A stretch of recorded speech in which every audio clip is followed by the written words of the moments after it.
Well, new details have emerged in the American press about the raid on bin Laden's compound that differ from the official version of events. Well, for more on this, I'm now joined live by investigative journalist Wayne Madsen. He's in Washington.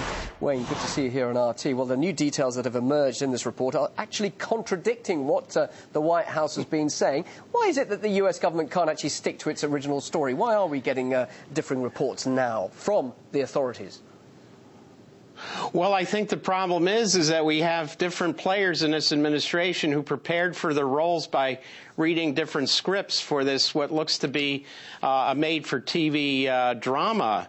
If they didn't have their act together in the beginning, that's why we're getting all these contradictory statements. And I would also note the high profile of John Brennan, the president's counterterrorism advisor. I think it's pretty clear that we now know who is behind the scenes and basically running that teleprompter that President Obama often speaks from verbatim. I mean, one of the differing versions is that yesterday we hear bin Laden was unarmed, and yet he resisted, and now we're hearing that he was holding a Kalashnikov rifle when the raid took place. The authorities were actually watching this on TV, so we're led to believe, so surely they know what the real case was, don't they?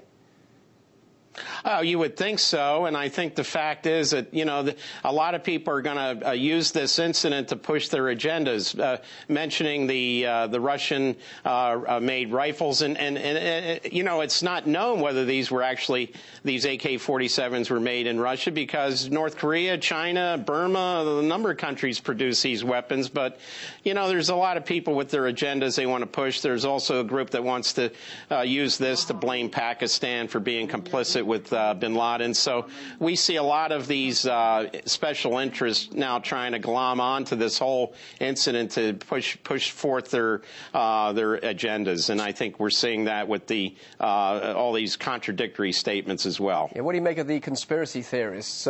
And if they do have a point, why doesn't the White House just literally release the photos that everybody's calling for and end the questioning altogether?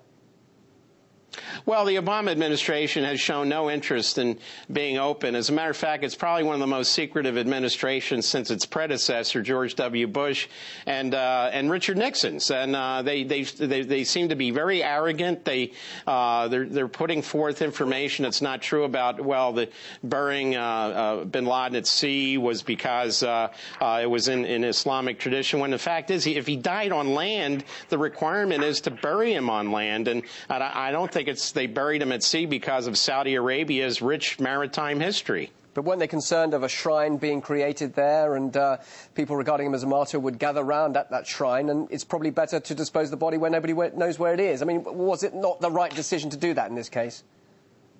Well, certainly there's questions in the Islamic world when somebody like John Brennan says we consulted with experts. Who were they? They couldn't have been anybody who was an Islamic cleric. You got to wonder why he said that. And we just see this series of this information that they say one thing and then they have to sort of recant what they said, because, again, I think this administration is not speaking from one song sheet. We're hearing different stories, and they're changing by the hour, literally.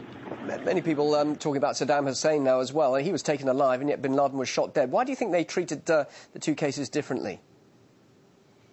Well, certainly they're saying they won't release the photos of bin Laden, but we had the photos of Saddam Hussein's sons, which were very gruesome, and also a photo of Saddam Hussein, or who was purported to be Saddam Hussein after his hanging.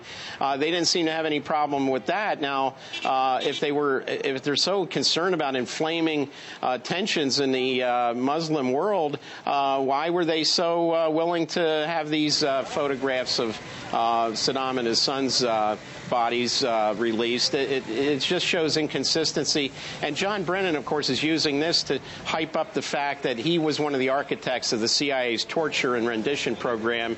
And they're saying, well, some of this information was retrieved because of waterboarding. I see this more as Mr. Brennan's attempt to rewrite history and try to say, look, waterboarding was good. And now that he's such a close advisor to Obama, he's in a position to do that. Despite the contradictions in all the information, it is widely believed, though, he is dead, isn't it? The conspiracy theories in the US, are they laughed at, or do do people think they really could have a point?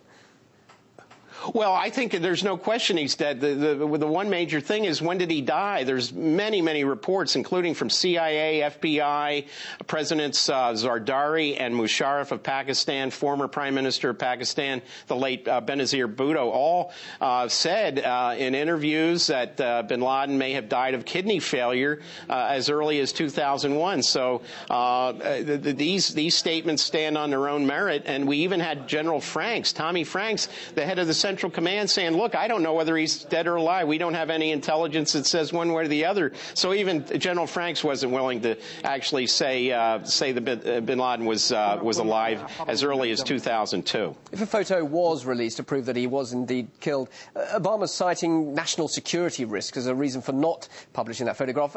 Is that a valid argument? I mean, what exactly is he talking about there?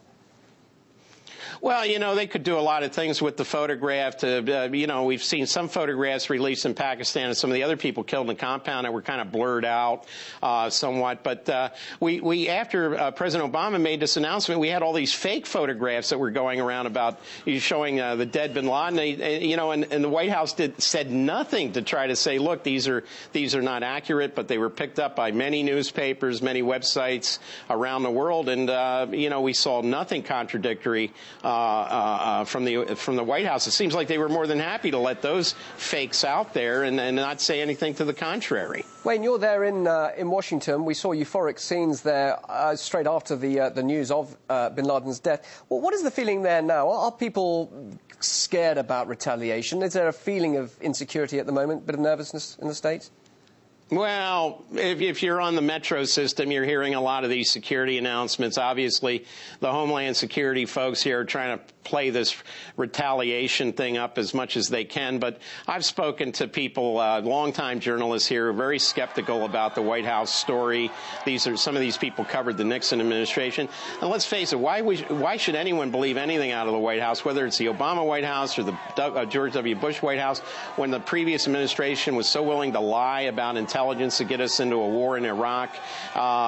This administration, Obama, has gone back on many of his campaign promises about closing down Guantanamo. There's a lot of skepticism. There's no reason why anybody here in Washington, D.C. should take at face value what the White House says. But they're saying, trust us. Many people who have followed al-Qaeda and this whole war on terrorism are not going to give them that trust, because this administration has not proven that they deserve it. So this situation at the moment is great fodder for you. You being an investigative journalist, and we have you on so many times on RT talking about all sorts of issues. You're talking about lies, cover-ups and other things. Do you think this could be a future treasure trove for the likes of you, investigative journalists, to find out more? Do you think there's still yet more to emerge that we have no idea what to expect? Well, there could well be. I wouldn't expect any sort of revelations from the White House. It seems like they're circling the wagons here right now, trying to keep as much of this information as close to their chests as possible. But they're their own worst enemy in this. By making it look like they're covering up information, they will feed, and I think it's justifiably so, that they'll feed the conspiracy network, if you want to call it that. But I think that they're responsible for it. Wayne, many people very interested to hear what you have to say. Thanks for sharing us your thoughts here on RT. Investigative journalist Wayne Madsen talking to us live from Washington. Thanks very much.